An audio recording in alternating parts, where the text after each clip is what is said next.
नमस्कार. आजच्या आपल्या या खास चर्चेत स्वागत आहे. नमस्कार. आजचा विषय खूपच म्हणजे कधी कधी कसं होतं ना की एकच वाक्य पूर्ण कथेचा सार सांगून जातं. हो, एका वाक्यात सगळं काही. बरोबर. आणि आपल्याकडे आज असंच एक शीर्षक आहे, ते म्हणजे दिशाहीन भक्ताला मिळाला मार्ग, स्वामी समर्थांची कृपा. आता हे वरवर पाहता एक साधं आध्यात्मिक शीर्षक वाटतं, नाही का? पण थांबा, मला वाटतं हे वाक्य म्हणजे एका खजिन्याचा नकाशासारखं आहे. खजिन्याचा नकाशा. वा, हे अगदी योग्य आहे. यात संघर्ष आहे, एक टर्निंग पॉइंट आहे आणि एक निष्कर्ष पण आहे. अगदी तुम्ही म्हणालात तसं हे एका वाक्यातलं एक नाटकच आहे. पहिला अंक, दिशाहीन भक्त म्हणजे पात्र आणि त्याचा संघर्ष. बरोबर. दुसरा अंक, मार्ग मिळाला. हा झाला कथेचा निर्णायक क्षण. आणि तिसरा अंक म्हणजे स्वामी समर्थांची कृपा, म्हणजे या बदलामागची जी शक्ती आहे ती. चला तर मग या नाटकाच्या पहिल्या अंकापासूनच सुरुवात करूया. दिशाहीन भक्त. नक्कीच. आता दिशाहीन हा शब्द ऐकल्यावर मनात येतो तो गोंधळ, अनिश्चितता. पण मला इथे एक प्रश्न पडतोय. विचारा ना. जर एखादी व्यक्ती भक्त आहे, म्हणजे तिची श्रद्धा आहे, तर ती व्यक्ती दिशाहीन कशी काय असू शकते? हा एक विरोधाभास नाही का वाटत? हाच तर या वाक्यातला सगळ्यात रंजक आणि खरा भाग आहे. अच्छा. आपण अनेकदा काय समजतो की श्रद्धा म्हणजे एक प्रकारचं कवच आहे, की एकदा तुम्ही भक्त झालात की आयुष्यातले सगळे गोंधळ संपले. हो, समस्याच येणार नाहीत असं वाटतं. पण वास्तव तसं नाहीये. श्रद्धा म्हणजे समस्या नसणं नाही, तर त्या समस्यांना सामोरं जाण्याची एक आंतरिक शक्ती मिळणं आहे. म्हणजे श्रद्धा काही GPS नाहीये जो आपल्याला प्रत्येक वळणावर सांगेल की आता उजवीकडे वळा. अगदी बरोबर. खूप छान उदाहरण दिलं तुम्ही. श्रद्धा GPS नाही, तर तो एक कंपास आहे, होकायंत्र. तो तुम्हाला फक्त उत्तर दिशा दाखवतो, पण तुमच्या मार्गात डोंगर आहे की नदी हे तुम्हाला स्वतःच पार करायचं आहे. अनेकदा भक्त असूनही लोक दिशाहीन होतात कारण त्यांची उत्तर दिशा कोणती हेच त्यांना कळत नसतं. याला आपण एखाद्या उदाहरणाने सोपं करू शकतो का? नक्कीच. समजा स्नेहा नावाची एक तरुण आर्किटेक्ट आहे, हुशार आहे, मेहनती आहे. ओके. एका मोठ्या कंपनीत चांगल्या पगाराची नोकरी करते. वरून पाहिलं तर सगळं छान आहे. ती देवपूजाही करते, तिची श्रद्धा आहे. पण तिला आतून समाधान नाही. रोज सकाळी तिला वाटतं, मी हे का करतेय? तिला स्वतःची एक छोटी प्रॅक्टिस सुरू करायची आहे, पण नोकरी सोडायचं धाडस नाहीये. ते काय होईल वाले प्रश्न, घरचे काय म्हणतील, EMI कसे भरणार? अगदी तेच. या प्रश्नांमध्ये ती अडकली आहे. ही आहे तिची दिशाहीन अवस्था. ती भक्त आहे, पण ती दिशाहीन आहे. वा, हे उदाहरण खूपच प्रभावी आहे. ही स्नेहा आपल्यापैकी अनेकांमध्ये आहे. कौशल्य आहे, इच्छा आहे, पण पुढचं पाऊल कुठे टाकायचं यात स्पष्टता नाही. हो, आणि याला एक आध्यात्मिक बाजू पण आहे. कधी कधी सगळं सुरळीत असूनही आतून पोकळी जाणवते.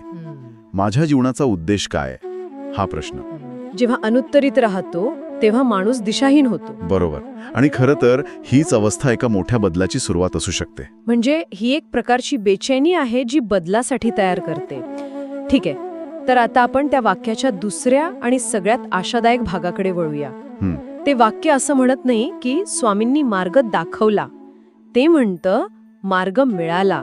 या मिळाला शब्दात काय जादू आहे?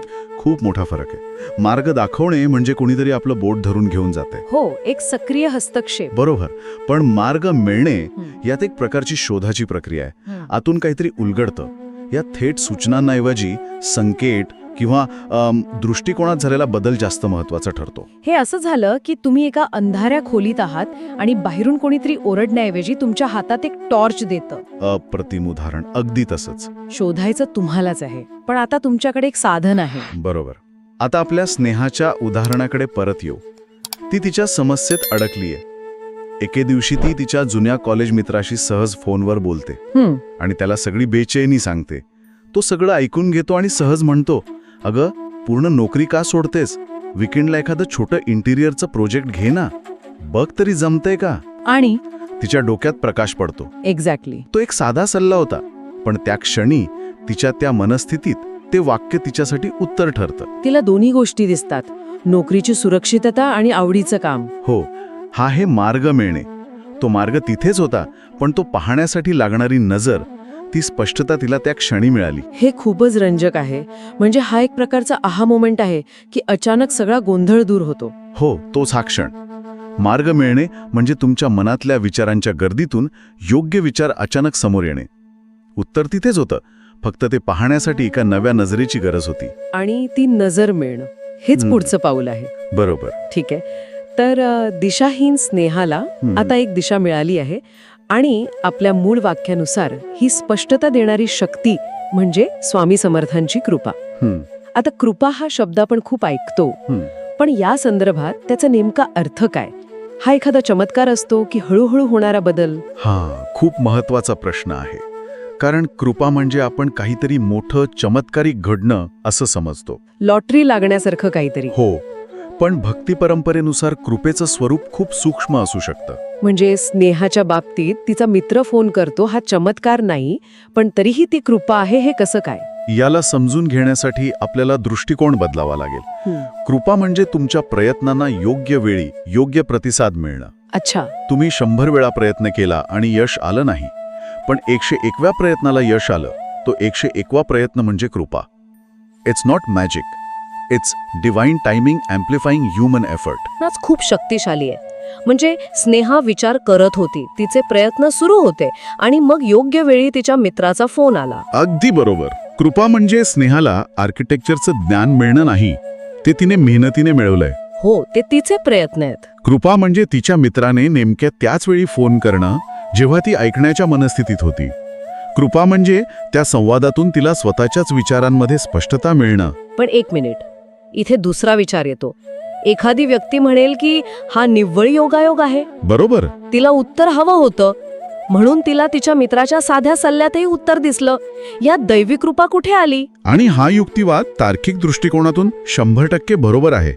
तुम्ही याला योगायोग म्हणू शकता. मग फरक कुठे आहे? फरक दृष्टिकोनात आहे, घटनेत नाही. भक्त आणि सामान्य व्यक्ती यांच्यात फरक हाच आहे की भक्त त्या घटनेचं श्रेय कोणाला देतो. अच्छा. तो याला केवळ योगायोग न म्हणता स्वामींची कृपा म्हणतो. आणि या श्रेय देण्याने काय फरक पडतो? खूप मोठा मानसिक फरक पडतो. जेव्हा तुम्ही म्हणता मी माझ्या हुशारीने मार्ग काढला, तेव्हा अहंकार वाढतो. जेव्हा तुम्ही म्हणता हा योगायोग होता, तेव्हा तुम्हाला वाटतं की तुमच्या आयुष्यावर तुमचं नियंत्रण नाहीये. पण जेव्हा तुम्ही म्हणता ही कृपा आहे, तेव्हा मनात कृतज्ञता येते. मी एकटी नाहीये, माझ्यासोबत एक शक्ती आहे. हा विश्वास तुम्हाला बळ देतो. म्हणजे मी करतो या भावनेतून माझ्याकडून करून घेतलं जात आहे या भावनेकडे होणारा प्रवास. अगदी.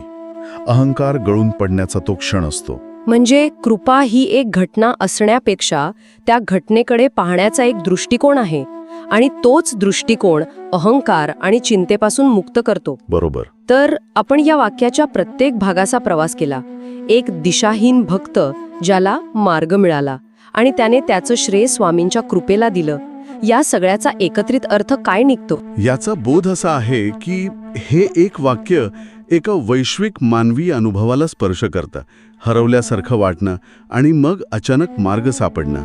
आणि ही कथा श्रद्धेला त्या बदलाच्या केंद्रस्थानी ठेवते, बरोबर ना? हो, ती आपल्याला सांगते की जेव्हा मानवी प्रयत्न आणि बुद्धी थकते, तेव्हा श्रद्धेची शक्ती कामाला येते. असहाय्यतेकडून सामर्थ्यापर्यंतचा हा प्रवास आहे. आणि यात एक प्रकारचा दिलासा आहे की आज जरी आपण गोंधळलेले असलो तरी कुठून तरी मदत येऊ शकते. हो, आणि यातली सर्वात सकारात्मक गोष्ट म्हणजे मार्ग मिळण्यासाठी आधी मी दिशाहीन आहे हे स्वीकारणं गरजेचं आहे. हा मुद्दा खूप महत्वाचा आहे. जोपर्यंत तुम्हाला वाटतंय की मी ठीक आहे, सगळं माझ्या नियंत्रणात आहे, तोपर्यंत तुम्ही मदतीसाठी किंवा नवीन मार्गासाठी स्वतःला खुलं करत नाही. म्हणजे गोंधळ किंवा अनिश्चितता ही बदलाची नांदी असू शकते. The discomfort of being lost is a feature, not a bug. अगदी.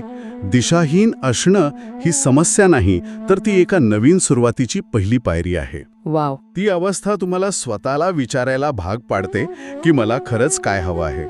आणि जेव्हा तुम्ही प्रामाणिकपणे हा प्रश्न विचारता, तेव्हाच उत्तरं मिळायला लागतात. खरंच आपण फक्त एका वाक्यापासून सुरुवात केली होती आणि त्यातून श्रद्धा, प्रयत्न, योगायोग, अहंकार आणि शरणागती यावर किती सखोल चर्चा झाली. यावरून दिसतं की साध्या सोप्या गोष्टीतही किती मोठा अर्थ दडलेला असतो. आणि ही कथा केवळ एका विशिष्ट भक्ताची नाही. नाही, अजिबात नाही. ही आपल्या सर्वांच्या आयुष्याबद्दल एक व्यापक प्रश्न उपस्थित करते. कारण आपल्या प्रत्येकाच्या आयुष्यात असे क्षण येतात जेव्हा आपण दिशाहीन असतो. तर या चर्चेच्या शेवटी आपल्या श्रोत्यांसाठी एक विचार सोडून जाऊया. हो, तर आजचा अंतिम विचार हा आहे की जेव्हा तुम्हाला आयुष्यात दिशाहीन वाटतं तेव्हा तुम्ही त्या भावनेचं कारण काय समजता, आणि त्याहून महत्त्वाचं म्हणजे जेव्हा तुम्हाला त्यातून बाहेर पडण्याचा मार्ग सापडतो. मग तो मित्राच्या सल्ल्यातून असो, पुस्तकातून असो, किंवा तुमच्याच मनात आलेल्या विचारातून, तेव्हा त्याचं श्रेय तुम्ही कोणाला देता? तुमच्या स्वतःच्या प्रयत्नांना, नशिबाला, योगायोगाला की आणखी कशाला? हो, ह्या एका प्रश्नाचं उत्तर जगाकडे आणि स्वतःकडे पाहण्याचा तुमचा संपूर्ण दृष्टिकोन ठरवू शकतं.